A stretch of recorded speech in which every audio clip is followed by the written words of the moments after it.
जय जिनेंद्र मित्रों। गुरुवर ने कैसे करी शिष्य पर वात्सल्य की वर्षा, यह जानने के लिए इस वीडियो को अंत तक जरूर देखें और विद्या गुरु के रोचक संस्मरण सुनने के लिए हमारे चैनल को सब्सक्राइब एवं लाइक करना ना भूलें। गुरुदेव तुम्हारा क्या कहना, तुम सब प्रश्नों के उत्तर हो। बूंदों का परिचय संभव हो, पर तुम तो एक समुंदर हो। ऐसे संत शिरोमणि आचार्य गुरुवर श्री विद्यासागर जी महामुनिराज के पावन चरणों में शत शत नमन। प्रस्तुत संस्मरण सन 2006 कुंडलपुर सिद्ध क्षेत्र का है। भीषण गर्मी का समय था और बड़े बाबा के आंचल तले छोटे बाबा का प्रवास चल रहा था। आहारचर्या का वक्त था। सारे श्रावक भक्ति भाव से आचार्य संघ के पड़गाहन हेतु आतुर थे। आचार्य संघ आहारचर्या हेतु तालाब के सामने वाले मंदिर जी से निकला करते थे। यहाँ मंदिरों के सामने लंबी दहलान तथा बाहर विशाल आंगन है। वहीं मंदिर जी के ऊपर की ओर मधुमक्खियों ने कई सारे छत्ते बना रखे हैं।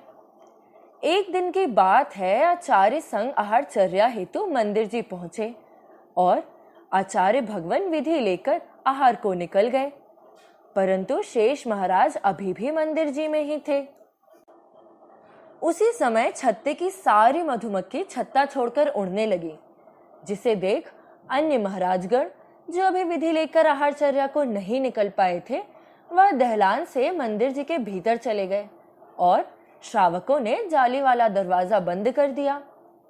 लेकिन मुनि श्री धीर सागर जी महाराज जो ध्यान मग्न होकर जप कर रहे थे, वही निश्चल ही खड़े रहे। देखते ही देखते सारी मधुमक्खियां उनके शरीर से चिपक गई, मानो मुनिश्री के शरीर को सारा मधुमक्खियों ने ढक लिया हो। तत्क्षण श्रावकों ने भी कई प्रयास किए, पर मधुमक्खियां नहीं हटी। कुछ ही समय बाद जब मुनिराज वहां आए, उन्होंने अपनी पिच्छी से मधुमक्खियों को हटाने की कोशिश की, लेकिन तब तक तो मधुमक्खियां मुनिश्री के शरीर में हजारों डंक छोड़ चुकी थी। लेकिन धन्य है ऐसे धीर सागर जी मुनिराज जो इतनी मधुमक्खियों के आक्रमण के पश्चात भी चट्टान की तरह कायोत्सर्ग मुद्रा में खड़े हुए जप कर रहे थे। जाप पूर्ण होने पर अन्य मुनिराजों ने उन्हें लकड़ी के पाटे पर लिटाया और उनके शरीर पर लगे कांटे निकालने लगे। सभी आश्चर्य में थे कि 1000 से ज्यादा कांटे निकालने के बाद भी पूरे शरीर में कांटे अभी भी दिखाई दे रहे थे। कांटों के विष के प्रभाव से मुनिश्री का शरीर पानी के गुब्बारे की तरह फूल गया, मानो हाथ लगाते ही फट जाएगा। अब तो मुनिराजों को शेष कांटे निकालने में भी डर लगने लगा। पर धन्य है मुनिश्री धीर सागर जी महाराज, इतनी असहनीय पीड़ा होने के बाद भी अपने मुंह से कराह तक नहीं निकाल रहे थे।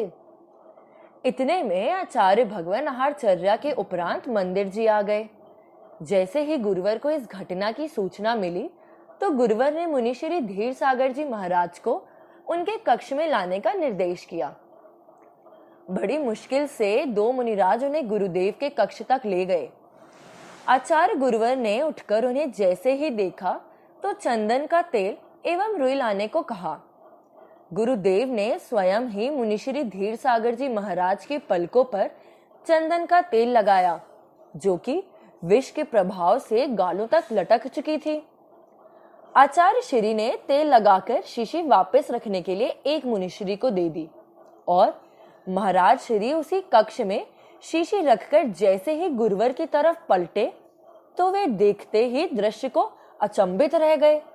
उन्होंने देखा कि जिन मुनिराज श्री धीर सागर जी को हजारों मधुमक्खियों ने काटा था, वे स्वयं आचार्य भगवान की मुस्कुराकर वंदना कर रहे हैं।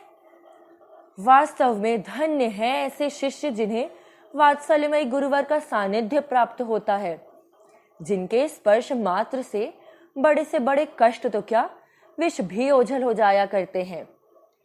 ऐसे वात्सल्यमय गुरु के चरणों में मेरा त्रिवार नमोस्तु।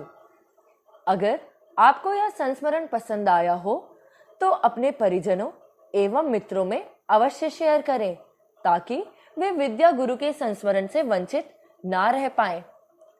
अगर आपने गुरुवर के पिछले संस्मरण नहीं सुने हैं तो उसकी लिंक हमने अपने डिस्क्रिप्शन में दे रखी है। जय जिनेंद्र।